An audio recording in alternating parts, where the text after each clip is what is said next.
everyone, good morning to you all. I welcome you to today's episode, the very first episode of Child Right Protection and Welfare 2026 edition. On today's episode, I will be teaching around a very important topic that is very important to me as well. Okay, I am very passionate about this because when you look at how things are being done under this particular topic, sometimes you just know that some things are not right, some things are not being done correctly. But at the other hand, you will also understand that a lot of people, they behave, they act, and they even say things based on the knowledge they have. And this particular topic is about the role of media in child protection cases. How the media, carry out these informations then to the general public. So child protection is very important to me, and I'm very passionate about this topic, and I'm also very passionate about this course. So today I want to take you through how the media, the positive role of media, then the negative role of media as well. So the media serves as a dual purpose in high-profile child protection cases. So when I say high-profile cases, every abuse carried out on a child that threatens the safety of that child, for me, is a high-profile case, because under that circumstances, a life is threatened, and in so many cases, life has been claimed. So I know that somebody might be wondering which is high-profile cases, which is high-profile case. Every abuse that threatens the safety of a child is a high-profile case. So the media has dual purposes on it. Both the one that you see as high profile, and the one that you will see, is nothing. But for me, there are more high profile cases that need to be looked into. So on one hand, the media will raise awareness and keep the public informed. Which will prompt necessary action. I need to take note of this. So on the other hand, there are risks and bias when it comes to reporting the cases that are happening. And some of these bias can also be known as sensationalization, okay, which can lead to misunderstanding. When there is bias or sensationalized reporting, there will be a misunderstanding, and there could also be potential harm as well. So that's why if you are handling a media platform, you must be a professional so that you will know the information that you are putting out there. Even you as an individual, when you are spreading news about child rights protection, child right harm, you have to make sure that you are not being biased, you are giving out the right information. So as professional and caring individual, like I always say that, apart from you being under a child right protection platform, apart from you being trained to be a child right protection professional, you, the ordinary person, be a safe adult. Volunteer to be a safe adult that a child is safe with. Don't be the one tampering on their rights, abusing them. So we need to approach this, these cases with empathy. When it comes to child right protection, you must approach them with empathy.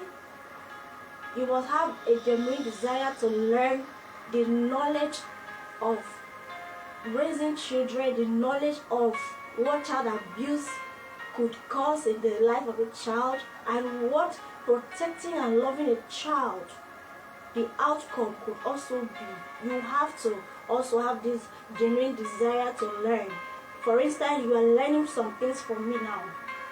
That is good. That's what I'm talking about. And there are other platforms where you can also receive the knowledge and education about this.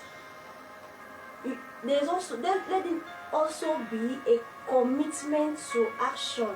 So because you don't just come to you see you're a media platform, or you are a media person, you are just creating awareness, you are just making people know, you are just making putting information out there.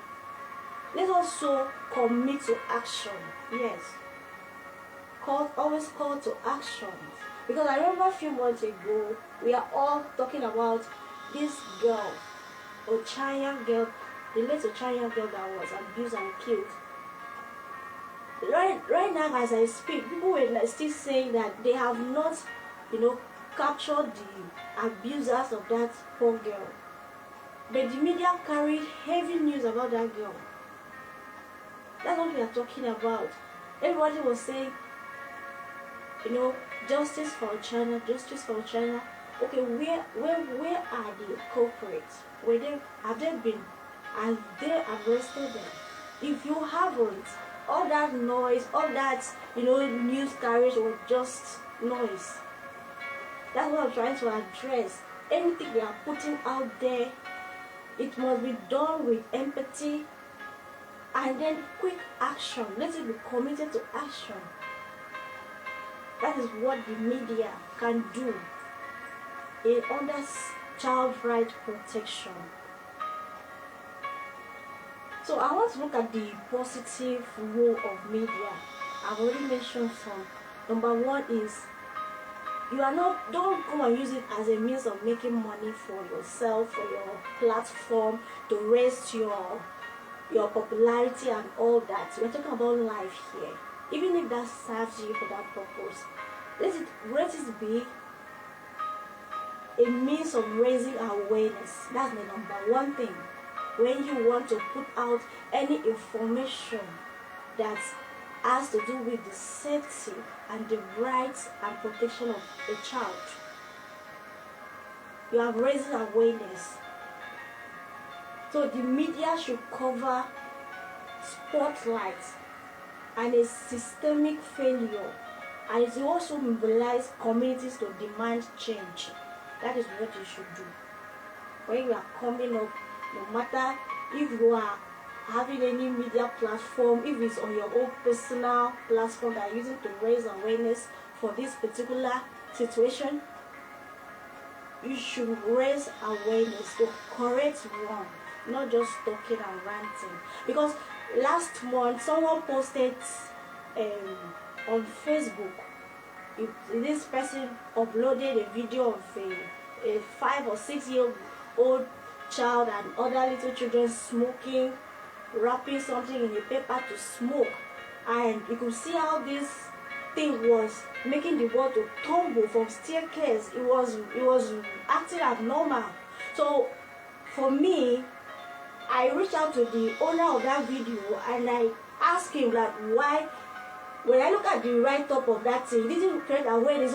People were having fun with it. So I reached out to him individually to ask him where is the location of this child, and why are you uploading this video? Are you uploading it so that this child could get help, or what is the purpose?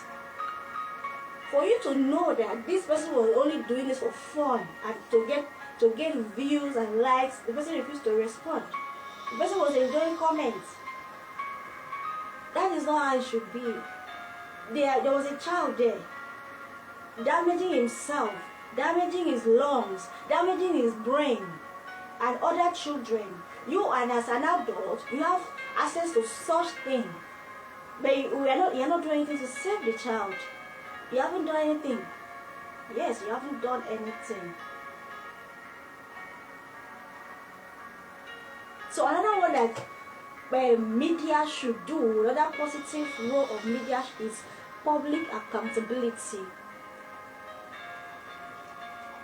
When you are accountable, like I will always say, like right now I'm speaking to you, if you reach out to my organization, that we should reach out and give a helping hand to vulnerable children, I will definitely be accountable to you that help, that assistance you are giving to us and you carry that's accountability.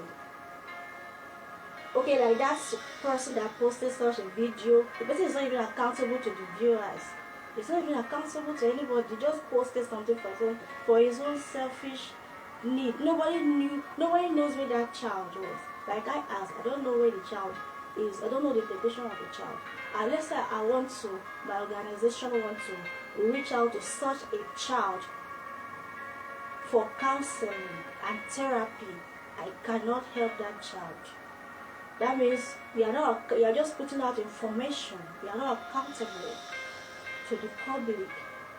And institutions like us are more likely to act swiftly when we know the public is watching.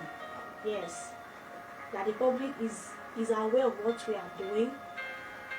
You don't just do it for your own selfish interest. That's the number two. How positive a media platform should carry this information. Another one is education. What I'm doing right now is to educate you, is to educate your mind on these things of child right protection.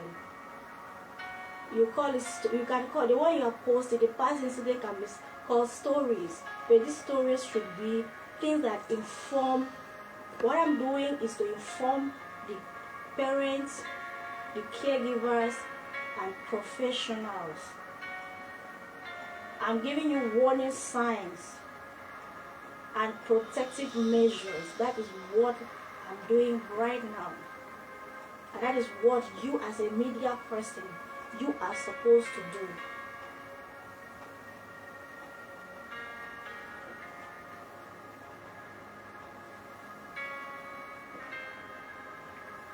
So why medias to create awareness, why you might want to do what I just told you. You want to create awareness, you want to educate people, you want to be accountable for what you put out there.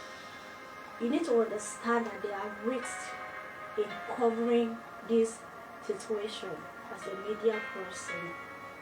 Number one is sensationalism.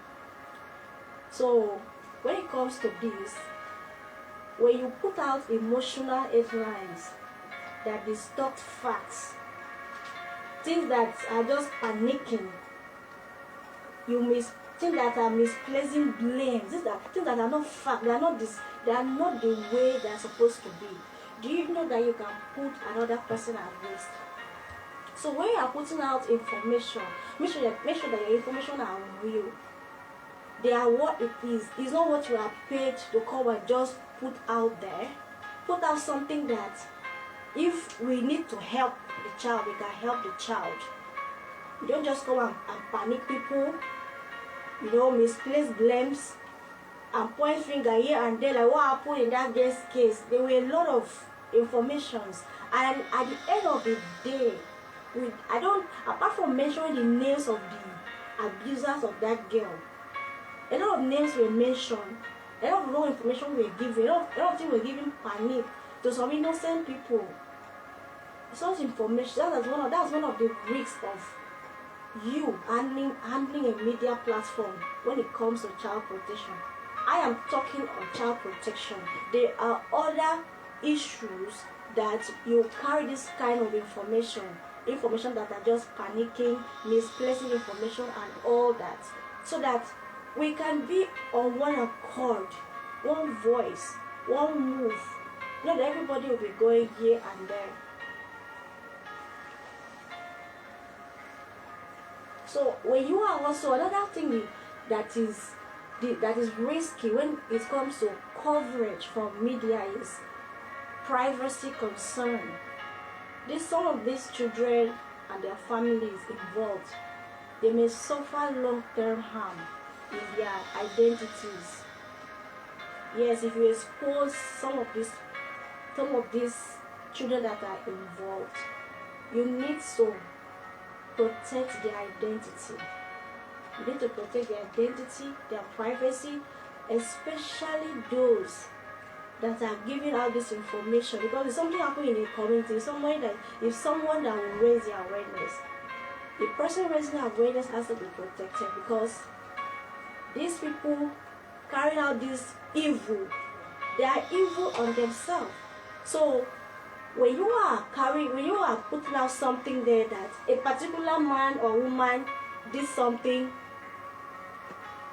to this child, and also person come to report it, you now expose the victim and the family, then the reporter to the abuser.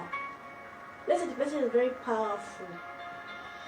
Because number one, why you are likely to do this is because you are not trained to carry out the information the proper way.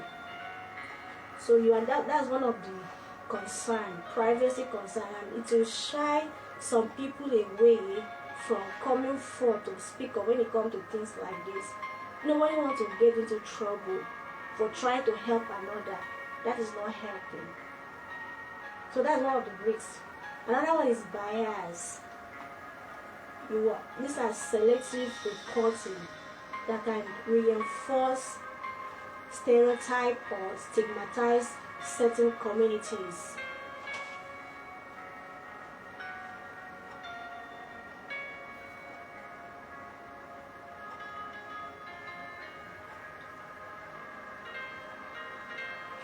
So those are some of the few risks when it comes to social media coverage on child right protection. So I want to quickly touch how professionals, if you are a professional on child right protection, I need you to understand how you should work with the media, because sometimes you as a professional might not want to give out information, and the media people just go and they carry out anything they see. But if you as a professional, collaborate with social media people, a right information will be able to be displayed out there. So you as a professional, this is how you can respond to child right protection with the media people. Number one is, I will really have to lay emphasis on this empathy. Before you can try to even save somebody, help somebody, not to talk of a child, what you should have in your mind, in your heart first, is empathy. Handle this case, approach this case with compassion. Put yourself in there and know the pain. Know the agony that person is going through, that child is going through, that family is going through. That is what child right professionals, that is number one thing you must have in your heart to approach these cases, to avoid judgment or assumption. You must approach it with compassion. That's the number one thing you must have. Number two is critical consumption. As a professional, you learn to read beyond the headlines. What you are learning, you must carry out, you must have your verified facts before you carry out any action, before you put out anything out there. And resist a sensational narrative. make sure you have a verified fact of any case at all. And number 3 is action-oriented mindset. This is applied to both professional and then the community. Action-oriented mindset. You have to use each case as a stepping stone to strengthen child protection frameworks. You do that by better training, clearer policies, and building a stronger support network. That is the only way you can act fast when child abuse cases occur. Because if you do not have better training as a professional, if you do not have clearer policies in your system, in your organization, and a stronger support network, you cannot save a child. You cannot even save yourself. Because there is such thing as adult abuse too. So under this child protection, these are the things as a professional. These are the things that you must have in your possession before you can save a life, before you can save children. And the bigger picture there is that every heartbreaking case is also a call to improve systems. Yes. So by learning from failures and success, we can build environments where children feel safe, valued, and nurtured. That's a bigger picture when it comes to you as a professional. The safety of children.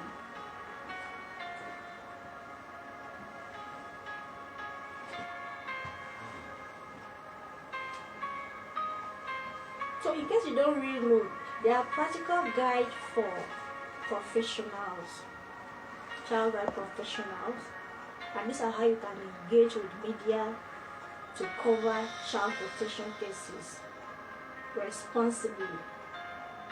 Like I said, you have to prioritize empathy. Remember that behind every headline is a child and family experiencing trauma. Remember that. Number 2 is have a verified information. Cross-check facts before sharing or acting on media reports. Don't just go to a community and arrest everybody. You go there and arrest innocent people. Number 3 is maintain confidentiality. Avoid repeating details that could expose or traumatize or stigmatize children or their family. Number 4 is use cases as learning opportunities. Yes, use cases as learning opportunities at all the time. Reflect on systemic gaps to review, reflect on these systemic gaps and review coverage and advocate for stronger policies. You don't just leave them to lie there, to be the way it has always been. Stronger policies. Check systems that are not serving, that are not helping. We will go deeper in this when I come by next week.